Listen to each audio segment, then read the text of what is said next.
Assalamualaikum warahmatullahi wabarakatuh.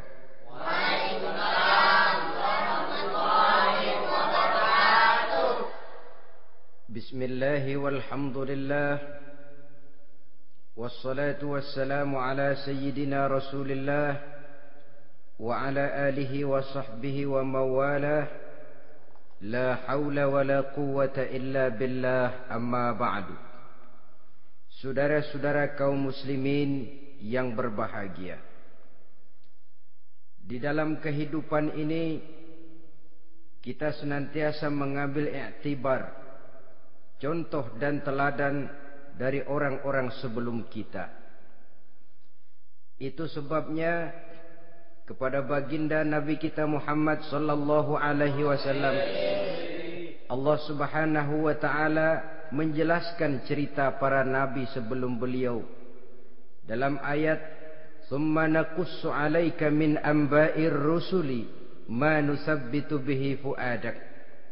Demikianlah kami ceritakan kepadamu wahai Muhammad sebagian dari kisah para rasul-rasul sebelum kamu yang dengan itu akan memperkuat hatimu, meneguhkan keyakinanmu dan memantapkan pendirianmu. Inilah manfaatnya belajar dari sejarah. Jadi jangankan kita, baginda Nabi sendiri pun oleh Allah Subhanahu wa taala diceritakan sejarah para nabi sebelum beliau yang dimusuhi oleh umatnya, yang dicaci maki oleh kaumnya, yang terusir dari kampung halamannya, bahkan sampai ada yang terbunuh oleh umatnya. Itu seluruhnya merupakan iktibar manusabbitu bihi fuadak, untuk memantapkan langkahmu, meneguhkan keyakinanmu dan menguatkan pendirianmu menghadapi perjuangan ini. Sehubungan dengan itu, pada pertemuan kali ini Al-Fakir ingin menyampaikan satu cuplikan kecil dari kehidupan seorang sahabat utama baginda Nabi, yaitu Sayyidina Umar ibn al-Khattab radhiyallahu an. Beliau adalah Umar bin Khattab bin Nufail bin Abdul Uzza dari suku Quraisy golongan Bani Adi. Perawakannya tinggi, kekar dan gagah, melambangkan sifatnya yang pemberani, tegas, dan tidak pernah kenal takut kepada siapapun. Sebelum mendapat hidayah, Umar bin Khattab termasuk orang yang berdiri di barisan orang-orang yang memusuhi umat Islam. Ia terperangkap dalam tradisi jahiliyah, di mana gemar berperang dan bermabuk-mabukan juga merupakan hal-hal yang pernah dilaksanakan dalam kehidupannya sebelum beliau masuk ke dalam agama Islam. Oleh karena itu, dalam kehidupan beragama, hidayah merupakan sesuatu yang penting. Bagaimanapun banyaknya dosa dan kesalahan yang telah dilakukan oleh seseorang, tidak seharusnya menyebabkan ia putus asa dari rahmah Allah. Sebaliknya, bagaimanapun banyak kebajikan dan kebaikan yang sudah dikerjakannya, tidak perlu membuat dia besar hati, puas, bangga, apalagi menjadi lalai karenanya. Sebab kita belum tahu akan bagaimana ujung perjalanan dari kehidupan kita ini. Saudara-saudara, kisahnya pun masuk Islam merupakan peristiwa yang menarik. Pada satu hari, dengan pedang terhunus, Umar bin Khattab menuju Darul Arqam, tempat di mana baginda Nabi biasa berkumpul dengan para sahabat. Melihat mukanya yang beringas, matanya yang nanar, orang sudah menyangka dan mengerti ini tentu akan terjadi pembunuhan. Dalam perjalanan menuju Darul Arqam, Umar bertemu dengan Nuaim bin Abdullah. Nuaim bertanya, "Ya Umar, mau kemana ente?" "Mau membunuh itu, si murtad itu," kata. "Si murtad yang mana?" Yang mana lagi? Itu yang memecah belah kita, yang menghina berhala-berhala kita, yang menjelek-jelekkan nenek moyang dan keturunan kita. Siapa lagi kalau bukan Muhammad? Kata Nuaim Umar, enggak salah. Tidak salah lagi. Salah Umar. Salah kenapa? Apa kamu enggak malu? Kamu mau pergi membunuh Muhammad, sementara adikmu sendiri Fatimah, dia sudah termasuk salah seorang pengikut Muhammad. Mendengar ini, muka yang memang tadinya sudah marah dan merah, tambah jadi kelabu. Bukan main mangkelnya Umar bin Khattab.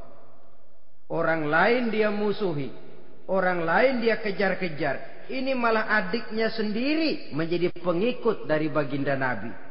Tidak jadi menuju Darul Arqam, dia berangkat ke rumah adiknya Fatimah.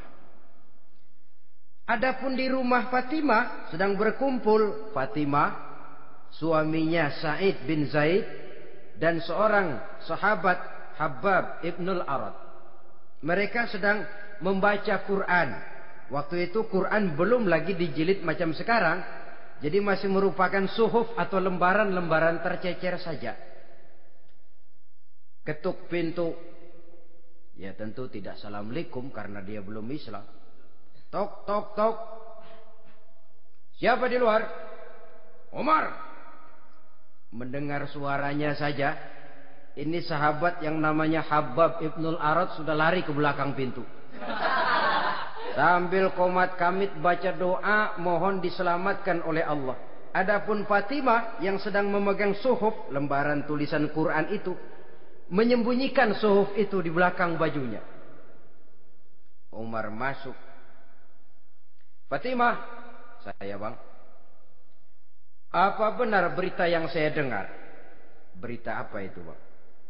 Bahwa kau sudah masuk Islam. Bang, andai kata Muhammad memang benar, bagaimana? Sudahlah, jangan belit-belit. Jawab saja, kau masuk Islam benar atau tidak? Ya. Saudara hadirin, begitu dikatakan iya, tangannya langsung melayang, menampar muka adiknya ini, sehingga mengalir darah dari hidungnya. Suaminya Sa'id bin Zaid yang mencoba melindungi istrinya, dipegang lehernya, dibanting, diduduki dadanya. Oh, ini jawara ini.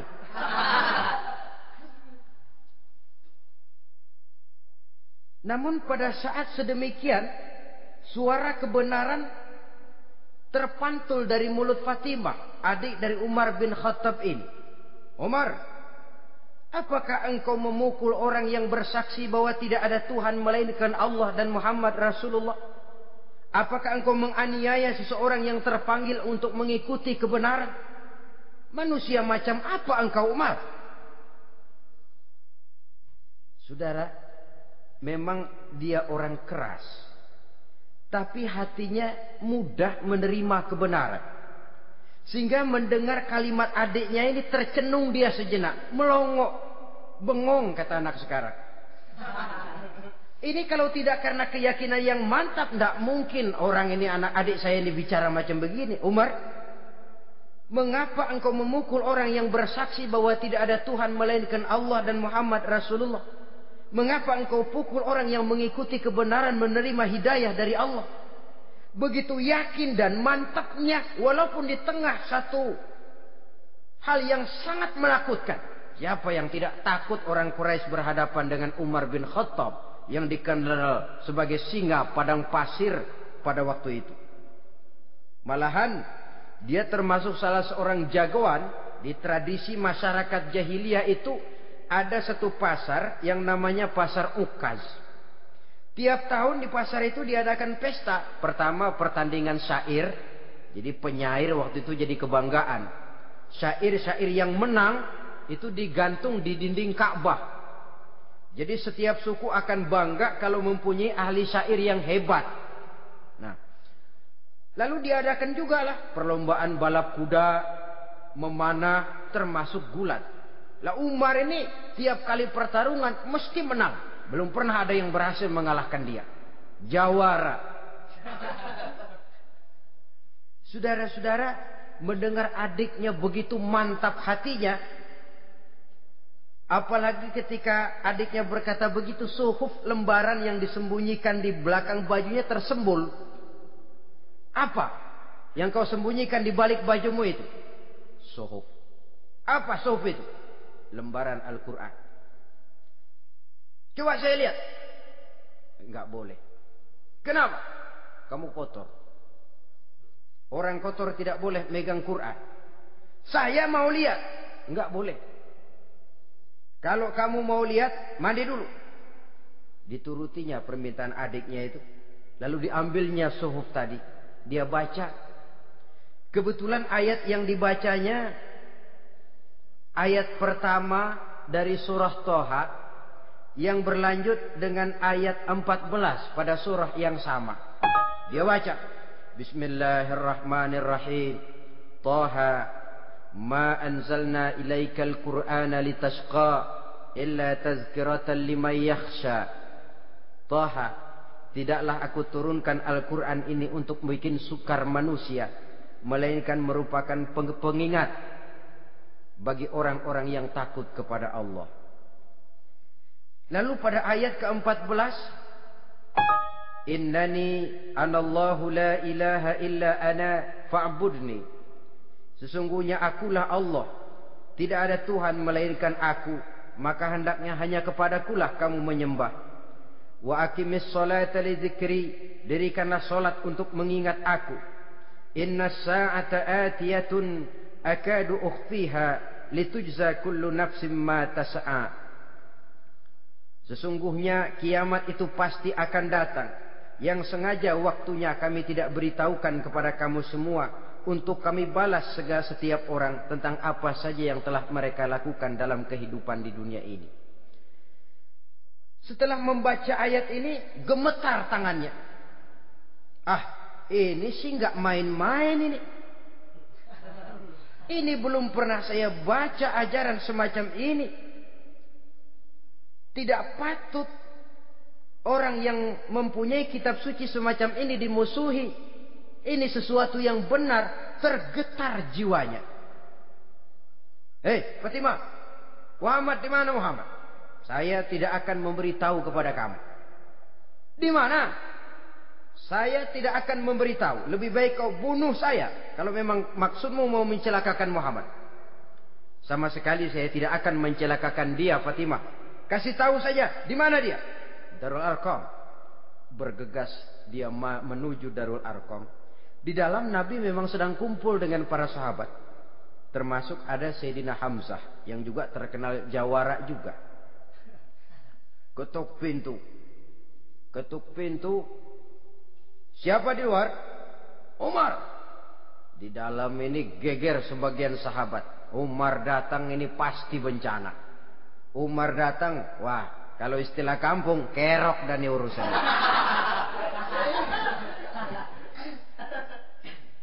Tapi baginda Nabi menenangkan mereka. Tenang, mudah-mudahan ada hikmahnya. Sayyidina Hamzah tampil, bukakan dia pintu. Kalau niatnya baik, kita terima. Kalau niatnya tidak baik, saya paling depan. Dibukakan pintu. Begitu dibukakan pintu, Umar masuk merangkul baginda Nabi. Kemudian dengan tersendat, Ashhadu an la ilaha illallah wa ashhadu annaka ya Muhammad Rasulullah. Saya bersaksi tidak ada Tuhan melainkan Allah, dan saya bersaksi bahwa engkau hai Muhammad adalah utusan Allah.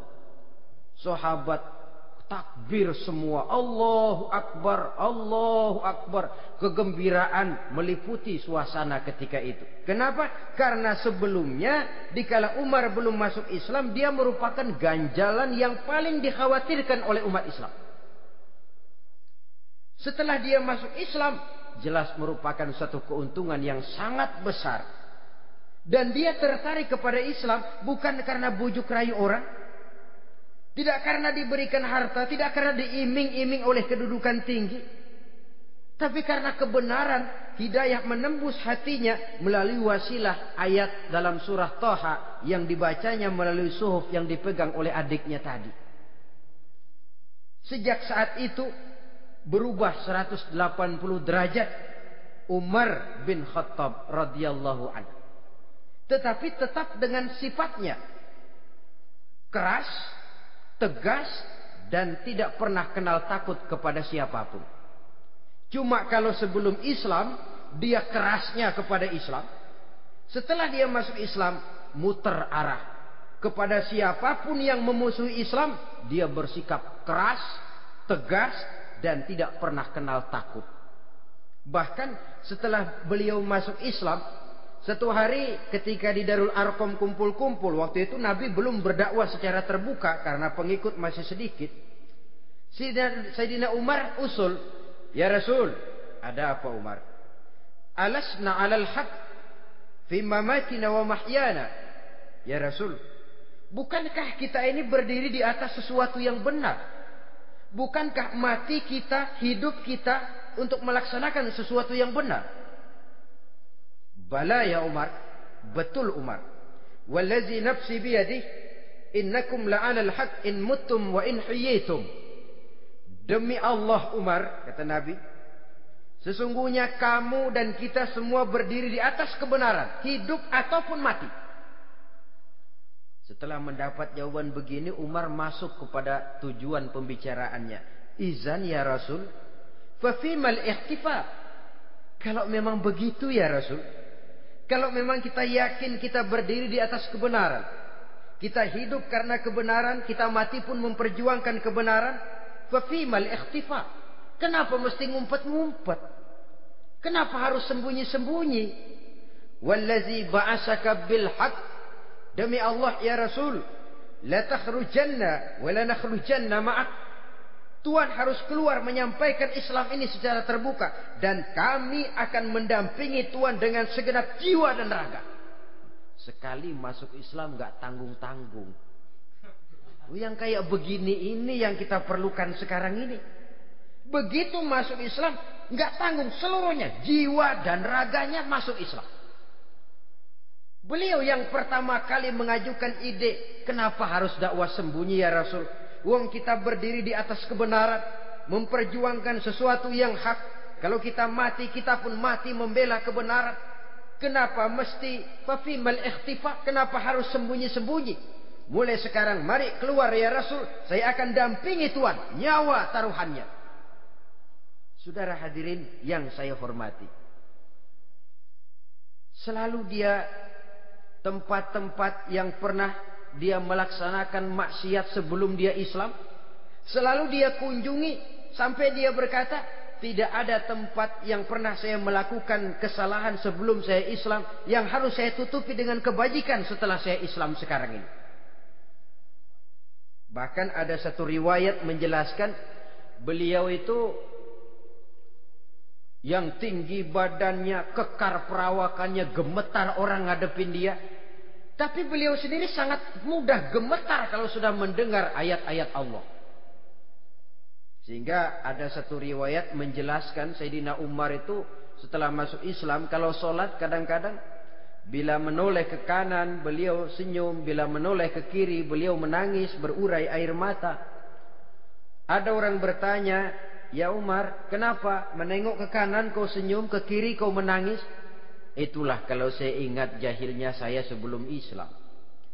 Adapun bila saya menoleh ke arah sebelah kanan saya tersenyum, teringat betapa dulu saya membuat berhala dari korma.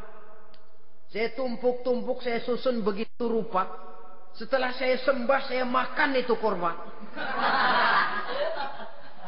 Gagah betul saya waktu itu, sampai Tuhan pun saya makan.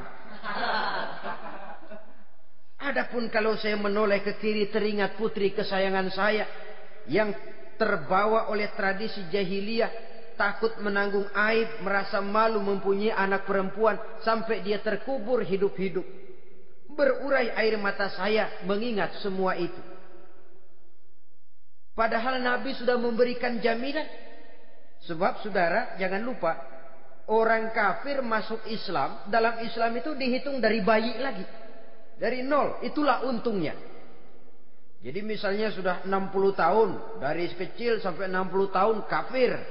Umur 61 masuk Islam. Nah, sejak umur 61 itulah yang dihisab oleh Allah. 60 tahun ke bawah gratis bersih pemutihan. Istimewa betul. Tapi jangan lalu diniatin, gua kafir aja ah. Nanti sudah tua-tua mau giliran mati baru Islam, itu diniatin lain. Ini yang karena faktor hidayah, saudara-saudara.